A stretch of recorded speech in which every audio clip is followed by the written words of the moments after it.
एक बार फिर स्वागत है आपका न्यूज़ 24 में। और मैं हूं हेमंत कुमार और आज हमारे साथ है साथी पत्रकार राजीव जी देवासी। और आज हम हैं जोधपुर।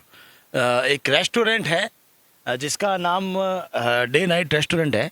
और यहाँ कांग्रेस के कद्दावर नेता जो सतपाल जी देवासी हैं और समाज के जो संगठन मंत्री हैं और अभी जो हाल ही में लोकसभा चुनाव चल रहे हैं उसके बारे में चर्चा करेंगे सतपाल जी से, जो कांग्रेस के युवा नेता और जोशीले और जो कद्दावर नेता है और बड़े मंजे हुए राजनीतिज्ञ हैं। सतपाल जी नमस्कार। नमस्कार। सतपाल जी, अभी जो लोकसभा चुनाव चल रहा है जोधपुर और जो आपका जो क्षेत्र लगता है उसके बारे में बताएं हमें, क्या मतलब माहौल है यहाँ का, किस प्रकार? जबरदस्त अच्छा माहौल है और जोधपुर लोकसभा में हमारे कांग्रेस पार्टी के प्रत्याशी भारी अंतर से चुनाव जीतेंगे। करण सिंह जी जीतने के कुछ कारण बताएं हमें, गिनाएं कांग्रेस की उपलब्धियां। पहले तो कांग्रेस पार्टी की उपलब्धियां गिनाने के लिए बहुत लंबा समय चाहिए। कांग्रेस पार्टी का बहुत स्वर्णिम इतिहास है। जहां देश में सुई नहीं बनती थी, आज मंगलयान तक बने हैं। इसरो जैसी बड़ी इंस्टीट्यूट की स्थापना हुई है। आईआईटी, आईआईएम, एम्स जितना था हमारे देश के अंदर। आप ग्रामीण परिवेश से जुड़े हुए आदमी हो, आपने देखा होगा कि पुराने ज़माने में जब नाडी तालाब का लोग पानी पिया करते थे और उनके शरीर में किस किस तरीके की बीमारियां हुआ करती थी, हैज़ा, टाइफाइड, पोलियो, नारू, बाला, ठीक है ना। इसके अलावा चिकन स्पॉक्स, ओरी जैसी ऐसी बीमारियां निकलती थी जिसमें कई बच्चों की मौतें होती थी, गांव के गांव खाली हो जाते थे। तो ऐसी टीकाकरण जैसी मजबूत स्थिति में लाकर देश को खड़ा करने वाली कांग्रेस पार्टी है। कांग्रेस इस सब को लोगों के दिमाग में नफरती फैलाने वाली पार्टियों और मीडिया के जितने भी भाई है आपके या समाज के या एक्टिव कार्यकर्ता, उनसे मैं निवेदन करता हूं कि कांग्रेस अपने आप में नाम भी स्वर्णिम नाम है। इस देश को आज़ाद कराने के लिए जो संगठन बनाया गया था उसका नाम था कांग्रेस। तो आप एक उस आदर के साथ कांग्रेस का सम्मान करें। निसंदेह कोई नेता उसमें गलत हो सकता है, लेकिन कांग्रेस पार्टी का इतिहास जबरदस्त स्वर्णिम इतिहास है और कांग्रेस पार्टी में किसी प्रकार की कोई कमी नहीं है। जी हाँ, जो आज़ादी के पहले से जो पार्टी बनी हुई है कांग्रेस, उसके बारे में निस्संदेह कोई मीन मेक नहीं है। आपकी बात से हम सहमत हैं सतपाल जी। पर अभी जो लोकसभा चुनाव जो है इसके अंदर गजेंद्र सिंह जी जो जल शक्ति मंत्री है यहाँ से, और अभी हाल ही में जो करण सिंह जी ऊंचेड़ा का जो है यहाँ पे दोनों राजपूत समाज से आते हैं और समाज का जो है विरोध भी काफ़ी झेलना पड़ा है गजेंद्र सिंह जी को। इसके क्या कारण? देखिए, इसमें सवाल खड़ा करने जैसी कोई स्थिति भी नहीं है कि करण सिंह उचियाड़ा किसी भी पद पे न होते हुए भी जब कोरोना काल था तो कम से कम 1 लाख लोगों के भोजन पैकेट बना के जोधपुर में भेजते थे। जब ऑक्सीजन प्लांट की जरूरत थी तो 60 लाख का उन्होंने अपने एक निजी खर्चे से लाकर ऑक्सीजन प्लांट लगाया। कोई भी बीमारी आती है 10-11 लाख रुपए वो ऑटोमेटिकली लाके कलेक्टर सहायता कोष में, मुख्यमंत्री सहायता कोष में दे देते हैं। अभी भूंगरा कांड हुआ, उसके अंदर एक निस्संदेह कोई गरीब की कोई जाति नहीं होती है। राजपूत समाज के थे लेकिन बड़े धनाढ़ी लोग नहीं थे, तो उन लोगों की उन्होंने मदद की। जोधपुर किले के अंदर हादसा हुआ तो यकायक उस समय जो जरूरत रही आनंद फानन में, तो सबसे पहले प्रशासन ने ही उनको कहा। आपके पीछे का बांध टूटा तब हम लेबर की जरूरत रही तो रात को जब जिला कलेक्टर महोदय का फोन आता है तो करण सिंह उचियाड़ा ने ही वहाँ पर लेबर उपलब्ध कराई। तो सामाजिक सरोकार में करण सिंह जी का कोई सानी नहीं है। चुनाव लोकसभा का लड़ने से पहले कितने लोग करण सिंह जी को जानते हैं, और जब 2014 के अंदर गजेंद्र सिंह जी चुनाव लड़ने के लिए आए तो उससे पहले जोधपुर की जनता कितना उनको जानती थी।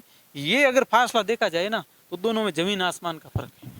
तो उन्होंने जो पिछला लगभग 10-15 सालों से जो ये सोशल वर्किंग में जो ये मतलब एक्टिव है करण सिंह जी, तो इन्होंने चुनाव लड़ने की क्यों नहीं सोची? चुनाव इन्होंने लड़ने के लिए मुझे जहाँ तक याद है 2003 में जब ये 3-4 में ये जब कांग्रेस पार्टी इन्होंने ज्वाइन की थी तो मैं खुद प्रतिदर्शी हूँ उसमें।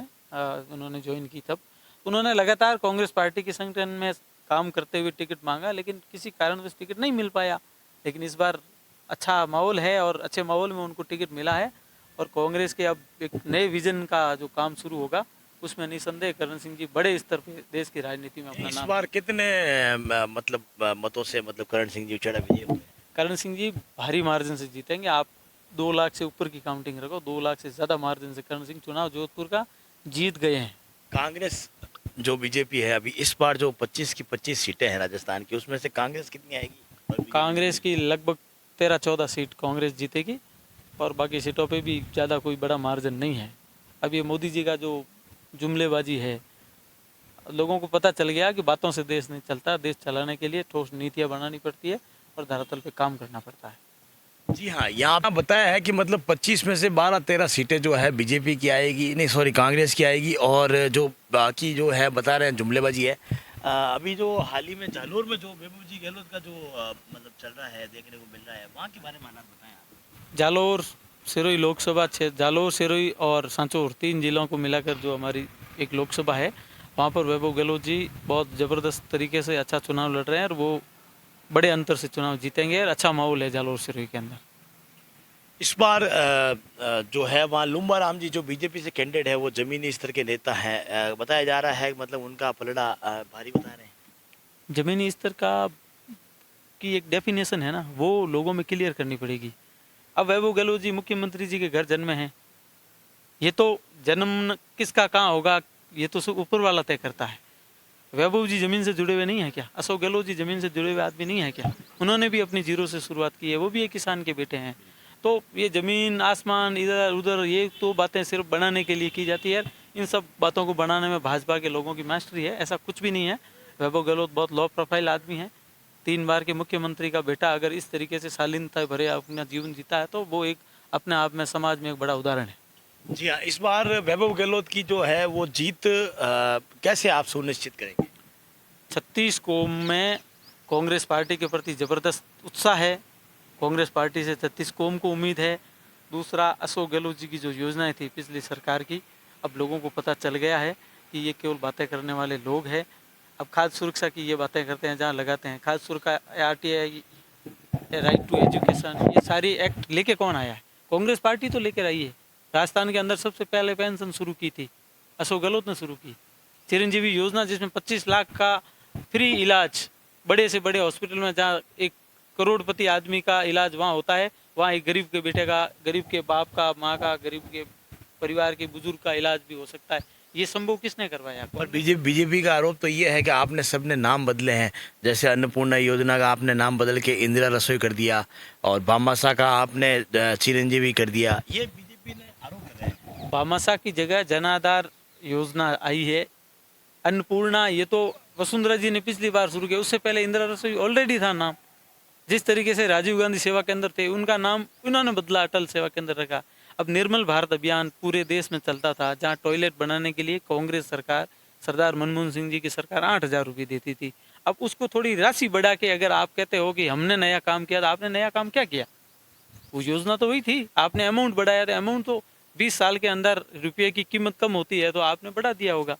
तो ऐसा कुछ है नहीं, योजनाएं सारी कांग्रेस की है। ये लिपापोती करने के अलावा दूसरा भाजपा के लोग कुछ कर ही नहीं सकते। कांग्रेस के युवा और तेज तर्रार नेता जो मंजे हुए राजनीतिज्ञ हैं, इन्होंने बातों ही बातों में जो है भाजपा के ऊपर कटाक्ष किए हैं कि मतलब नाम बदलने में भाजपा भी कहीं कम नहीं है, और जो अभी के हालात जो इन्होंने भाजपा ने पैदा किए हैं, वो कहीं न कहीं जाके कांग्रेस एक बहुत पुरानी जो पार्टी है, सतपाल जी बता रहे हैं, और कांग्रेस के कुछ नेता गलत हो सकते हैं, न कि